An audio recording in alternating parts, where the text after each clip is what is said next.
Hello students, 70th BPSC mains की हमारी series चल रही है। हम लोग बहुत सारे वीडियो जिस पे कवर भी कर चुके हैं।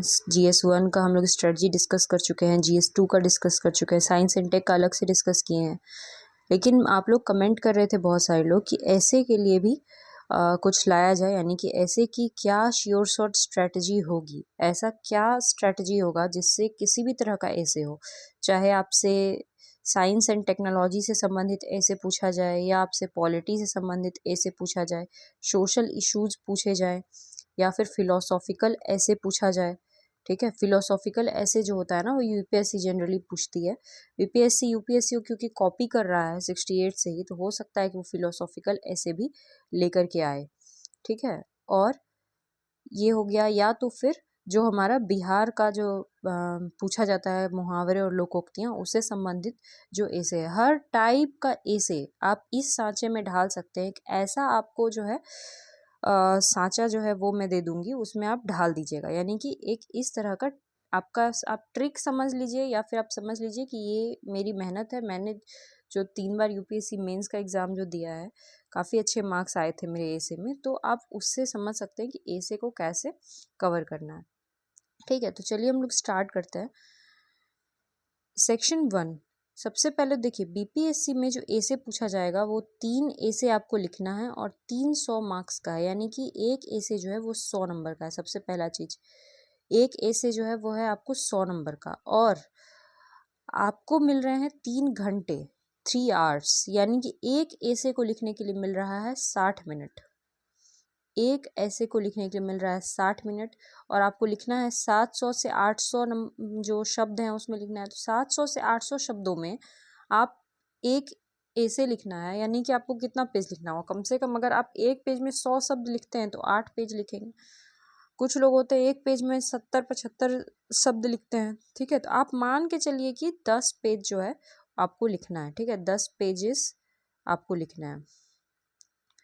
एटलीस्ट 10 पेजेस आप लिखिएगा, 9 भी लिखेंगे तो भी चलेगा। तो 60 मिनट में 10 पेज लिखना है। अब देखिए, कभी भी जब आप ऐसे लिखिएगा, ऐसे एक ऐसा चीज होता है ना जो फ्लो में चलता है, रुक रुक के नहीं, पॉइंट वाइज नहीं। ऐसे में कभी भी डायग्राम नहीं बनाना चाहिए, पॉइंट वाइज नहीं लिखना चाहिए, वो बस फ्लो में लिखते जाना चाहिए। कभी आप लोग पेपर पढ़े होंगे तो उसमें एडिटोरियल वगैरह आता है, लोग निबंध लिखते हैं। ठीक है, ऐसे का मतलब तो नहीं, हिंदी में निबंध ही हुआ, तो एडिटोरियल वगैरह जो आता है तो लोग उसको कैसे लिखते हैं, वो फ्लो में चलता जाता है। तो उसी तरह से आपको भी फ्लो में लिखते जाना है। अब देखिए, कोई भी ऐसे जब आप स्टार्ट करेंगे, 60 मिनट को आप प्रॉपर डिवाइड कीजिए कि कैसे कैसे क्या कीजिएगा।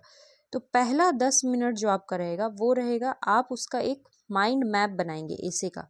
माइंड मैप, माइंड मैप क्या होता है? पीछे आपको रफ पेज मिलता है, रफ पेज में आपको क्या करना है, पूरा ऐसे में आप क्या लिखने वाले हैं। देखिए, अगर आप माइंड मैप बिना बनाए, बिना ब्रीफ किए अगर आप ऐसे लिखने चले जाएंगे ना, तो ज़्यादा से ज़्यादा 15 से 20 मिनट लिखेंगे जो आपके दिमाग में आएगा।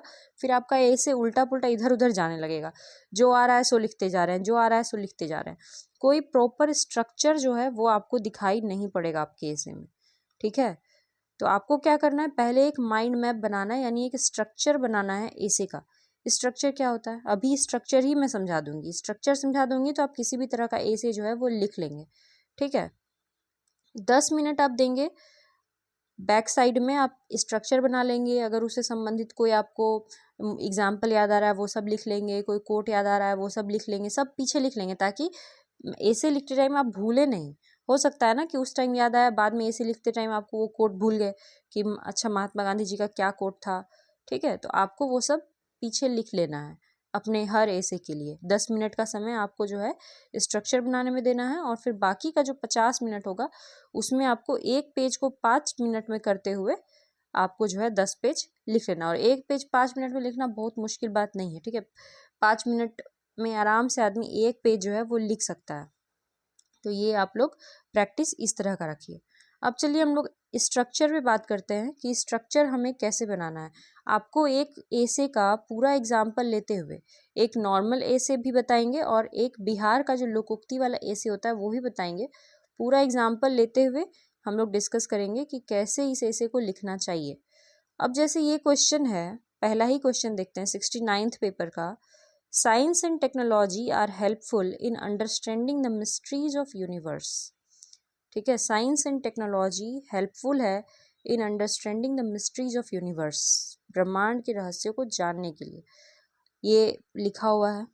कोई भी ऐसे लिखिएगा, पढ़िएगा तो आपके दिमाग में बहुत सारा बात है कि हाँ इसमें ये लिख देंगे वो लिख देंगे, पर लिखना कैसे है? सबसे पहले आपको क्या लिखना चाहिए? इंट्रोडक्शन। इंट्रोडक्शन में क्या लिखना चाहिए? कोई कोट आ रहा है तो लिख सकते हैं। अगर कोई कोट नहीं याद आ रहा है, ठीक है, कोट नहीं याद आ रहा है, तो आप क्या करेंगे? स्टोरी बनाएंगे, कोई प्लॉटिंग करेंगे। साइंस एंड टेक्नोलॉजी किस तरह से हेल्पफुल रहा या हेल्पफुल है यूनिवर्स, ब्रह्मांड के रहस्यों को समझने के लिए। तो आप इसमें क्या कर सकते हैं? बहुत सारा आपके पास स्टोरी आप बना सकते हैं। या तो आप बाद का स्टोरी बना सकते हैं कि 2050 का साल चल रहा है और धरती पर जो है क्या है, पानी जो है उसकी बहुत ज़्यादा कमी हो गई है, और पानी हम लोग कहाँ से ला रहे हैं? मंगल ग्रह से ला रहे हैं। वहाँ पे साइंस एंड टेक्नोलॉजी की मदद से जो है पानी की खोज की गई है।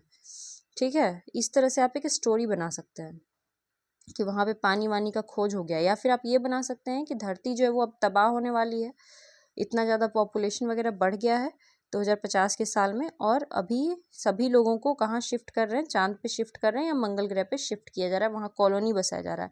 क्योंकि जो स्पेस एक्स के जो वो हैं फाउंडर हैं, उनका वो भी है कि कॉलोनी जो है वो मार्स पे बसाना है हम लोगों को। तो इस तरह से आप एक स्टोरी टाइप बना सकते हैं। स्टोरी बना के आप, पहला चीज़ आपका क्या रहेगा? इंट्रो। 1 नंबर पे आप लिखिएगा अपना इंट्रो। किसी भी तरह का कोई भी स्टोरी, फ्यूचरिस्टिक स्टोरी या पास्ट में कैसा था अभी कैसा है, इस तरह करके आप एक स्टोरी बनाएंगे।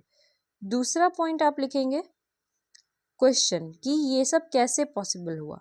ठीक है, इंडिया कैसे, भारत के लोग या धरती के लोग जो है वो जा रहे हैं मार्स पे, हाउ इज़ इट पॉसिबल, इस तरह से करके आप क्वेश्चन बनाएंगे। और फिर उस क्वेश्चन का थर्ड पैरा में आप क्या करेंगे? आंसर देंगे कि ये सब पॉसिबल हुआ है साइंस एंड टेक्नोलॉजी की मदद से।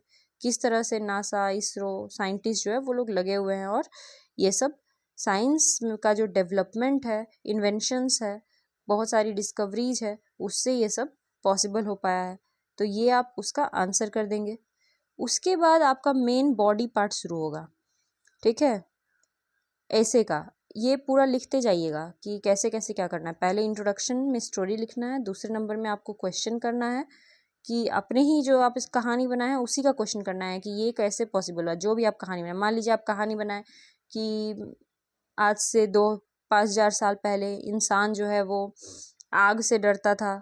उसको जब आग होता था या बारिश होती थी तो इंसान समझ नहीं पाता था, वो गुफाओं में छुप जाता था। उसको लगता था कि हमने कुछ गलती कर दी, तो ये प्रकोप है। ठीक है, ये प्रकृति का प्रकोप है। फिर बाद में लोगों ने उसको, आग को कंट्रोल करने का आविष्कार किया, पत्थरों से घस करके आग जलाना सीखा।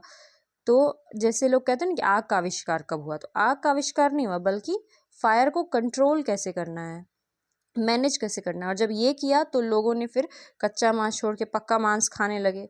ठीक है, फिर जानवरों को डरा करके रहने लगे अच्छे से। तो धीरे धीरे क्या हुआ, लोग यूनिवर्स के रहस्यों को समझे। फिर वही क्वेश्चन करना है कि हाउ इज़ इट पॉसिबल, कैसे हुआ, कैसे लोग डिटर्मिनिस्ट, अगर आप ज्योग्राफी के स्टूडेंट हैं तो आप बताओ कैसे लोग डिटर्मिनिस्टिक अप्रोच से पॉसिबिलिस्टिक अप्रोच की तरफ गए। ये सब वर्ड यूज़ कर सकते हैं। ठीक है, कैसे सब कुछ पॉसिबल हुआ। पहले था कि लोग जब ठंड होती थी लोग ठंडे जगहों पे नहीं जा सकते थे, गर्म है तो बहुत ज़्यादा गर्म जगह पे नहीं जा सकते, क्योंकि उसके पास एसी नहीं है गर्मी में रहने के लिए, ठंडा में रहने के लिए हीटर नहीं है। फिर धीरे धीरे सभी चीज़ों का आविष्कार किया। डार्क एज यूरोप में क्या हुआ था कि लोग समझते थे कि धरती जो है वो रोटी की तरह है, बल्कि धरती जो है वो फ्लैट है। ठीक है, लोग ऐसा सोचता था, धरती तो गोल है, पर सोचता था कि फ्लैट है, अगर हम लोग ज़्यादा आगे तक जाएंगे पानी में तो गिर जाएंगे। डार्क एज में लोग ऐसा सोचते थे यूरोप में। लेकिन फिर क्या हुआ, हेनरी द नेविगेटर आए, स्पेन के जो राजकुमार थे हेनरी द नेविगेटर, उनका था कि नहीं, निकलो जहाज निकालो बाहर, देखते हैं कहाँ तक जाएंगे। तब फिर लोग निकले खोज में। ये सब कैसे पॉसिबल हुआ? साइंस एंड टेक्नोलॉजी, कंपास का आविष्कार हुआ। ठीक है, तो ये सब एग्जाम आपको इंट्रोडक्शन में बहुत सारी कहानियां इस तरह से आप आपके दिमाग में आ जाएगा। एक कहानी आप अपने जो 10 मिनट का आप ब्रीफ करेंगे ना, उसमें एक इंट्रोडक्शन में शॉर्ट से बस वहाँ लिख लेना है हल्का से कि ये कहानी हमको लिखना है। उसी पे आप क्वेश्चन करेंगे कि जो है हाउ इज़ इट पॉसिबल, फिर आंसर देंगे कि this is possible with the help of science and technology. ठीक है, और आगे उसमें और कुछ कुछ लिखेंगे कि साइंस एंड टेक्नोलॉजी मतलब इन्वेंशन बहुत सारी चीज़ों का। तो इस तरह से आप उसका आंसर कर देंगे। आंसर करने के बाद आपका शुरू होगा, अब जो पार्ट है वो है थेसिस। ठीक है, थेसिस। थेसिस का मतलब होता है कि ये जो क्वेश्चन है इसका आप इसके फॉर में आप आर्ग्यूमेंट्स लिखेंगे। फॉर में देखिए आर्ग्यूमेंट दो तरह का होगा, फॉर और अगेंस्ट। अभी हम लोग फॉर में बात करेंगे कि yes science and technology are helpful in understanding the mysteries of the universe. और कैसे कैसे कितना सारा एग्जाम्पल है, आप अलग अलग तरह से इसका दे सकते हैं। कि लोग समझता था कि सूर्य जो है वो धरती का चक्कर लगाता है, देख के भी यही लगता है कि सूर्य जो है वो ईस्ट टू वेस्ट धरती का चक्कर लगा रहा है, बट बाद में फिर ये साइंस एंड टेक्नोलॉजी पता चला कि नहीं, धरती ही वेस्ट टू ईस्ट घूम रहा है, धरती ही सूरज का चक्कर लगा रहा है। सूरज तो धरती के लिए स्रोत है, सोर्स ऑफ एनर्जी है। ठीक है, तो बहुत सारा इन्वेंशन, आम जिंदगी में भी बहुत सारी ऐसी चीज़ें हैं जो हेल्पफुल रही। आपको जब थेसिस लिखना है तो आप इसको थेसिस को लिख सकते हैं पहले क्या था, आदि मानव काल में। ठीक है, एंशिएंट एरा में अगर आपको कोई ऐसा एग्जाम्पल याद आता हो कि एंशिएंट टाइम में कैसे साइंस एंड टेक्नोलॉजी ने हेल्प किया, तो आपको पता होगा कि बहुत जगह जयपुर वगैरह, दिल्ली, ये सब में विज्ञान केंद्र वगैरह बना हुआ है। ठीक है, उस समय जो है सूर्य का क्या पोजीशन है उसके अनुसार लोग दिन का टाइम वगैरह देख लेते थे। ठीक है, जंतर मंतर वगैरह, तो आप वो सब का लिख सकते हैं कि उस टाइम पे लोग कैसे करते थे। वराह मिहिर बहुत बड़े एस्ट्रोनॉमर थे, वराह मिहिर, तो ये सब। ठीक है, वो पोजीशन समझते थे ग्रहों का क्या है नहीं है। इस तरह से एंशिएंट टाइम में क्या था, फिर मॉडर्न टाइम में कैसे क्या डेवलपमेंट हुआ जिससे हेल्पफुल हुआ, साइंस एंड टेक्नोलॉजी में ऐसा क्या डेवलपमेंट हुआ जिससे यूनिवर्स का हम लोग पता कर पाए कि क्या है नहीं है। तो पहले चांद तारा ये सब दूर का बात था, सिर्फ लोग जो है वो सोते टाइम उसको देखता था, मगर अब लोग जो है चांद पे जा भी सकता है। नील आर्मस्ट्रॉन्ग जो है वो फर्स्ट बने चांद पे जाने वाले, अंतरिक्ष में जा सकते हैं लोग। रिसेंट में आप सुनीता विलियम का एग्जाम्पल देंगे। ठीक है, कि किस तरह से वो इतना दिन रही, साइंस एंड टेक्नोलॉजी की मदद से ही ना ये सब हो रहा है। तो ये हो, आप इस तरह से ढेर सारा आर्गुमेंट फॉर में लिखेंगे कि साइंस एंड टेक्नोलॉजी से ही यूनिवर्स की सारी मिस्ट्रीज जो है वो खुल रही हैं। फॉर लिखने के बाद आप अगेंस्ट पे आएंगे कि अगेंस्ट का मतलब होता है कि अभी भी अगेंस्ट का आर्गुमेंट लिखेंगे। तो अगेंस्ट का आर्गुमेंट मतलब अभी भी बहुत सारी जो रहस्य है उसको साइंस एंड टेक्नोलॉजी जो है वो सुलझाने में नाकाम रहा है।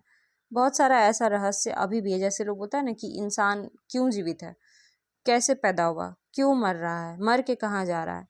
ठीक है, बहुत सारा चीज़ है दुनिया में जिसको लोग अभी भी, साइंस जो है वो अभी भी एक्सप्लेन नहीं कर पा रहा है। तो उसका जिक्र करेंगे कि अभी भी बहुत सारी ऐसी चीज़ें हैं जिसको साइंस एंड टेक्नोलॉजी एक्सप्लेन नहीं कर पा रहा है।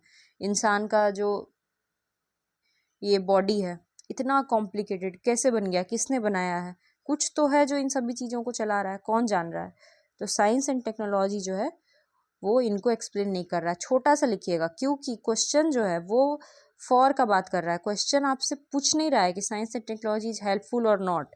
क्वेश्चन सीधा कह रहा है कि science and technology are helpful in understanding the mystery of universe. इसलिए अगर आप अगेंस्ट लिख रहे हैं, लिखना तो है ही आपको क्योंकि आप ए से लिख रहे हैं, क्वेश्चन आंसर नहीं लिख रहे हैं, तो ए से जब लिख रहे हैं तो अगेंस्ट जो लिखना ही है, मगर थोड़ा सा लिखिएगा। ठीक है, ज़्यादा मत लिखिएगा, एक पैराग्राफ अगेंस्ट काफ़ी है। फॉर में तो आपको 2-3 पेज लिखना पड़ेगा।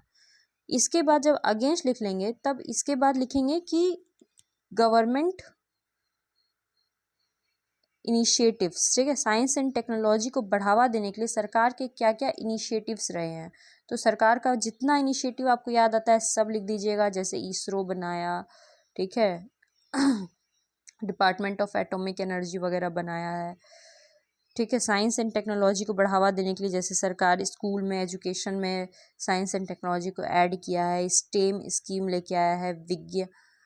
एक विज्ञान ज्योति, लड़कियों को साइंस एंड टेक्नोलॉजी में बढ़ावा देने के लिए विज्ञान ज्योति स्कीम है। तो जितना साइंस के लिए सरकार का जो भी चल रहा है, ठीक है, वो सब आपको लिखना है, इनिशिएटिव्स। फिर ये हो गया आपका एक ये पेज चलेगा गवर्नमेंट इनिशिएटिव का। फिर लिखेंगे डिस्पाइट दीज इनिशिएटिव्स, ठीक है, despite these initiatives, in initiatives के बावजूद सरकार का इतना ज़्यादा मतलब कि इन्वॉल्वमेंट है, इतना सरकार चाह रही है कि साइंस एंड टेक्नोलॉजी जो है वो लोगों तक पहुँचे, लेकिन इसके बावजूद हमारे देश में सुपरस्टिशंस मतलब कि अंधविश्वास ये सब जो है अभी भी, भूत प्रेत डायन पिशाच ये सब की बातें अभी भी बहुत ज़्यादा होती है। अभी भी गांव में डायन बोल बोल के महिलाओं को मारा जाता है, ठीक है। मतलब करंट न्यूज़ की बात आपको करनी है कि इन इनिशिएटिव, सरकार के इनिशिएटिव के बावजूद अभी भी, और सरकार का जब इनिशिएटिव लिखेंगे ना तो उसको भी आप 3-4 पेज बढ़ा सकते हैं अगर आपको नहीं पेज बढ़ रहा है तो। गवर्नमेंट इनिशिएटिव जब आप लिखेंगे तो वहाँ पे क्या करिएगा कि उसको बांट दीजिएगा। सरकार का तो एक अभी का क्या चल रहा है, जैसे अभी हम बताएं कि विज्ञान ज्योति स्कीम है, स्टेम स्कीम है, ठीक है, इंस्पायर स्कीम है, और आप कॉन्स्टिट्यूशनल में बांट दीजिएगा कि कॉन्स्टिट्यूशनल में भी साइंस को बढ़ावा देने के लिए क्या क्या है। तो कॉन्स्टिट्यूशन में बहुत चीज़, जैसे प्रियम्बल में हमारे इसमें क्या कहते हैं, ड्यूटी, फंडामेंटल ड्यूटी में है हमारे, ठीक है, कि साइंस जो है उसको एक्सप्लोर करना है और साइंटिफिक माइंड जो है वो डेवलप करना है। तो फंडामेंटल ड्यूटीज़ का आप यहाँ पे जिक्र करेंगे। तो जब भी गवर्नमेंट इनिशिएटिव लिखेंगे तो लीगल प्रोविजंस भी लिखेंगे और कॉन्स्टिट्यूशनल भी लिखेंगे, प्लस साइंस के लिए कोई एक्ट वगैरह अगर सरकार बनाए तो वो भी लिख सकते हैं, ठीक है। तो इस तरह से आप गवर्नमेंट इनिशिएटिव को बांटेंगे। कॉन्स्टिट्यूशन वाला पॉइंट जरूर लिखिएगा, इससे मार्क्स और अच्छा मिलेगा, ठीक है। डिस्पाइट हो गया, डिस्पाइट गवर्नमेंट इनिशिएटिव्स, बहुत सारा अभी भी समस्या हमारे देश में जमा हुआ है, जैसे कि अंधविश्वास वगैरह, सुपरस्टिशंस। साइंस एंड टेक्नोलॉजी में लोग अभी भी बहुत कम मान रहे हैं, पढ़ा नहीं रहे हैं, लड़कियों को साइंस नहीं दिला रहे हैं, अभी भी समस्याएं बनी हुई हैं।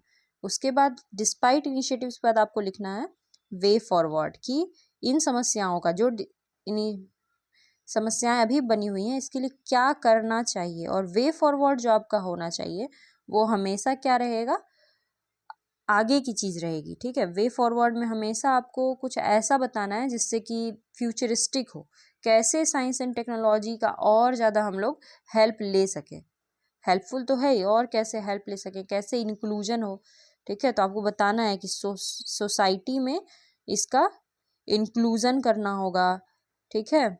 बचपन से ही लोगों का जो ध्यान है वो साइंस एंड टेक्नोलॉजी की तरफ रखना होगा, ठीक है। लोगों का जो एक वो होता है माइंड जो है उसको वो करना होगा। सिर्फ जैसे न्यूटन है, अगर न्यूटन सो रहा था और एप्पल गिरा तो न्यूटन ध्यान दिया ना कि एप्पल नीचे क्यों गिरा।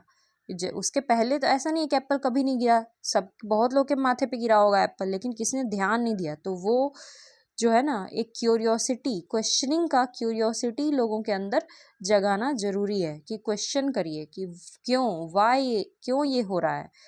जब लोग क्यों करना शुरू करेंगे ना तो उसका फिर आंसर खोजेंगे, और जब आंसर खोजेंगे तो नया नया इन्वेंशन जो है वो होगा, ठीक है। बचपन से ही इस आदत को लोगों में डालना होगा। जो बच्चा होता है वो क्वेश्चन तो करता है, फिर धीरे धीरे बड़ा होता है तो उसकी क्यूरियोसिटी कम हो जाती है, तो उसको बढ़ावा देना होगा। ये सब लिखने के बाद लास्ट में आप कोई कोट जो है वो लिख सकते हैं, कोट कि अगर हम लोग देश को साइंस एंड टेक्नोलॉजी से डेवलप करेंगे तो 2047 तक जो हमारा क्या अमृत, इस तरह से कुछ योजना है ना 2047 तक अमृत भारत करके, तो वो जो है अमृत काल जो है भारत का वो हम लोग अचीव कर पाएंगे। तो ये आप लिख सकते हैं, और लास्ट में कोई कोट लिख देंगे। कोट का मतलब जैसे जवाहरलाल नेहरू का एक कोट है, when where the mind is without fear and the head is held high, ये वाला coat, where the mind is without fear and the head is held high, इसको आप लोग गूगल पे देख करके, और इसका कोट का लास्ट लाइन या फर्स्ट का 4 लाइन वहाँ पे लिख देना है। तो ये कोट हो गया। बहुत सारा कोट है, एक इनविक्टस का कोट है वो उसका भी लास्ट का 4 लाइन आप लोग लिख सकते हैं इनविक्टस का। ठीक है, एक और है ये वाला, woods are lovely dark and deep but I have, कुछ ऐसा ही है, woods are lovely dark and deep by but I have, इस तरह से कुछ कोट है, आप वो भी लिख सकते हैं, शायद रॉबर्ट ब्राउन का कोट है। ठीक है, याद आएगा तो कमेंट सेक्शन में मैं आपको बता दूंगी, या फिर आप लोग को याद आता है तो आप लोग भी कमेंट में बता सकते हैं, गूगल पे चेक कीजिएगा। तो इस तरह से आप ऐसे का एक पूरा स्ट्रक्चर आप बना सकते हैं और ऐसे लिख सकते हैं। अभी थोड़ा सा आपको जो है इसका हिंदी वाला ऐसे ये जो है इसमें भी वैसा ही करना है। देखिए अब जैसे ये है कि यहाँ पे भी वही है, आपको 10 मिनट का आप बना लीजिएगा अपना और फिर उसके बाद 50 मिनट में लिखिएगा। ये क्वेश्चन है जैसे बिन समाज के बोली हो सकेला का, बिन बोली भाषा या बिन बोली यानी कि भाषा के समाज हो सकेला का। तो जैसे ये क्वेश्चन है, कभी भी कोई क्वेश्चन हो ना उसको ध्यान से समझना है, तोड़ना है उसके एक एक वर्ड को, तब बनेगा। जैसे क्या कह रहा है, बिन समाज के बोली हो सकेला का। अगर कोई समाज नहीं है, समाज क्या होता है, वो लोगों से बनता है, पॉपुलेशन, ढेर सारे लोग होते हैं, सब आपस में मिलते जुलते हैं, कम्युनिकेट करते हैं, तो समाज बनता है। और समाज नहीं है तो कोई बोली यानी कि भाषा हो सकता है क्या? कोई एक आदमी है अकेला जब रहेगा तो वो किससे बात करेगा? कोई तो भाषा का जरूरत नहीं हो तो कुछ बोलेगा नहीं। ठीक है, तो जब लोग बनते हैं, ढेर सारे समाज बनता है, तो उनको आपस में जुड़ने के लिए, कम्युनिकेट करने के लिए और भी बहुत सारी चीज़ें होती हैं। एक दूसरे का मदद करना है, इकोनॉमी को आगे बढ़ाना है। ठीक है, सभी चीज़ को करने के लिए वो लोग क्या करते हैं, बोली का इस्तेमाल करते हैं, कुछ एक जनरेट करते हैं भाषा। किसी भी तरह का वो भाषा हो सकता है। जैसे एग्जाम्पल में मेघालय जो है, वहाँ का एक गांव है, वहाँ पे सीटी चलता है।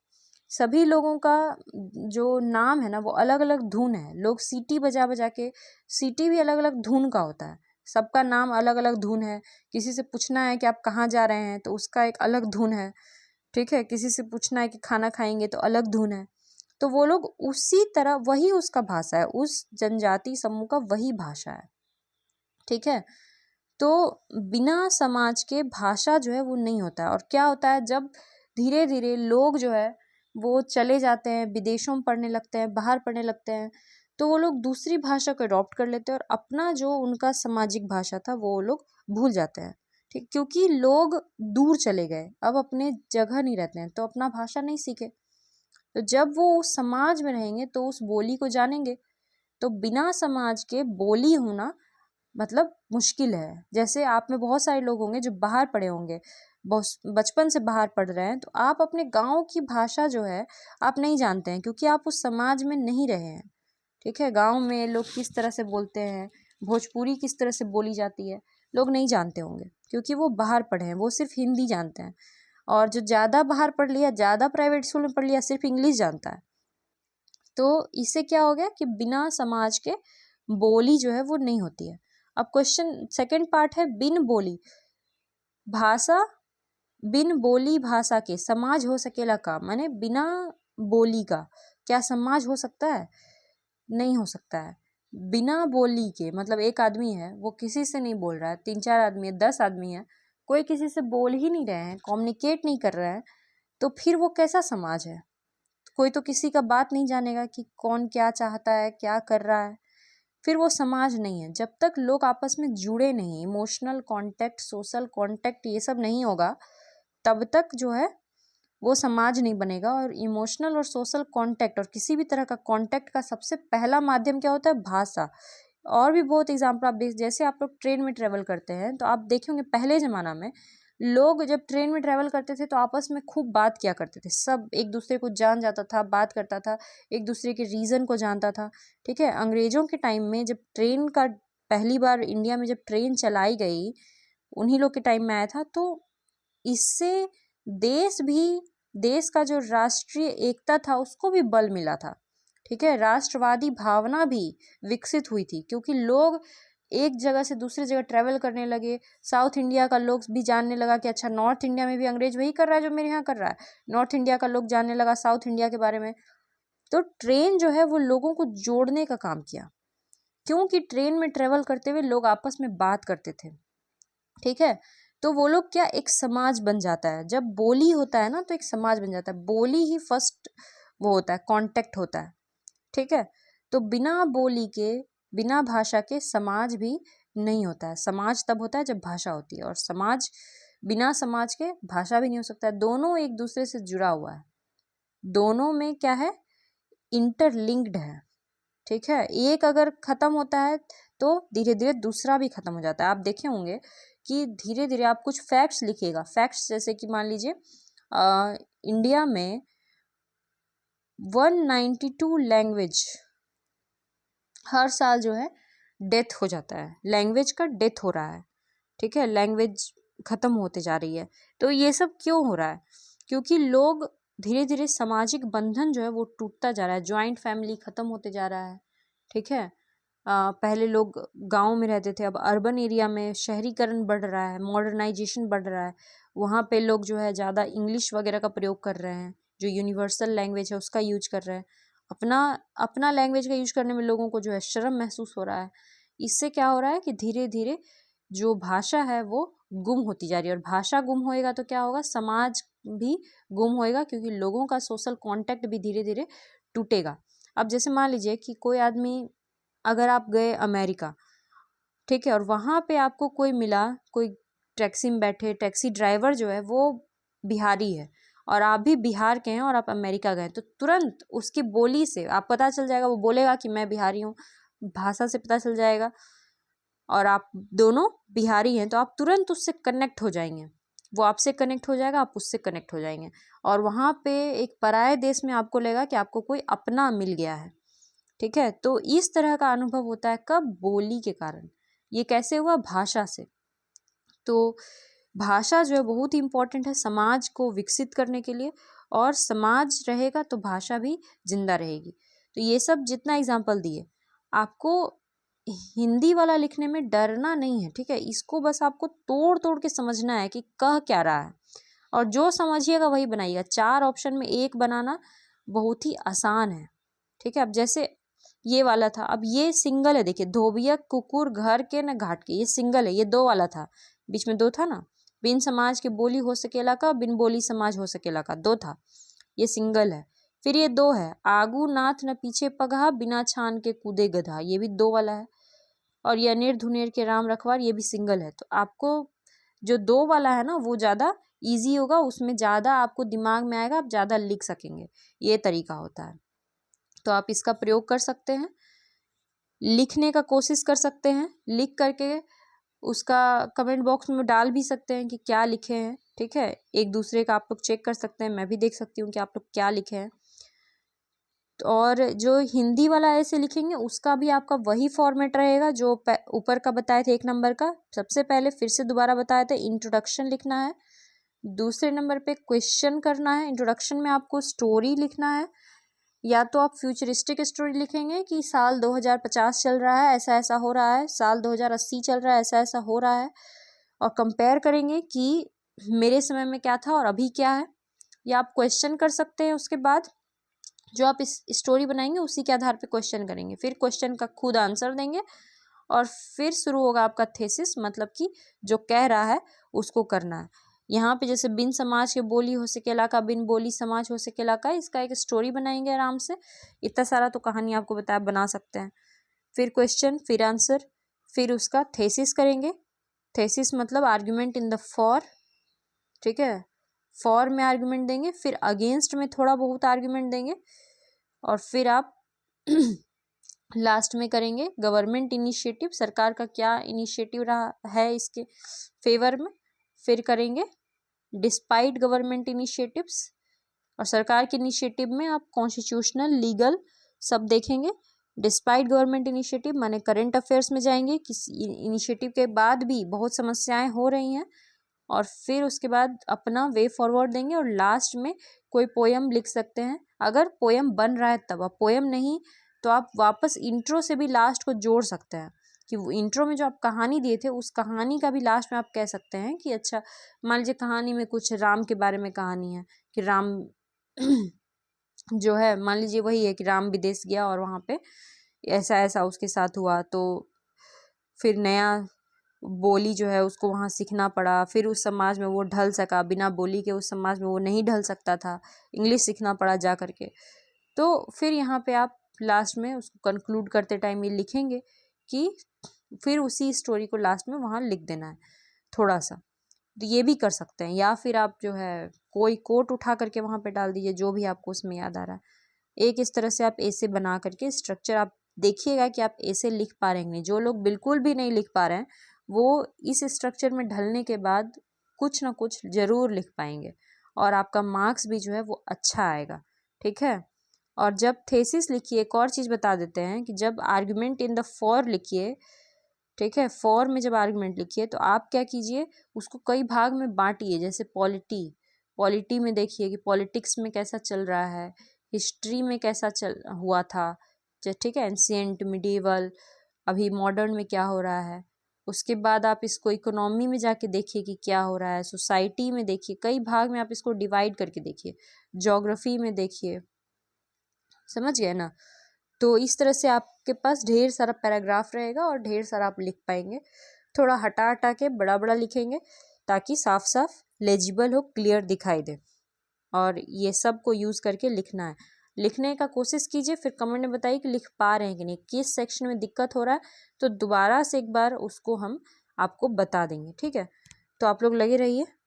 All the very best for your exam. Thank you very much.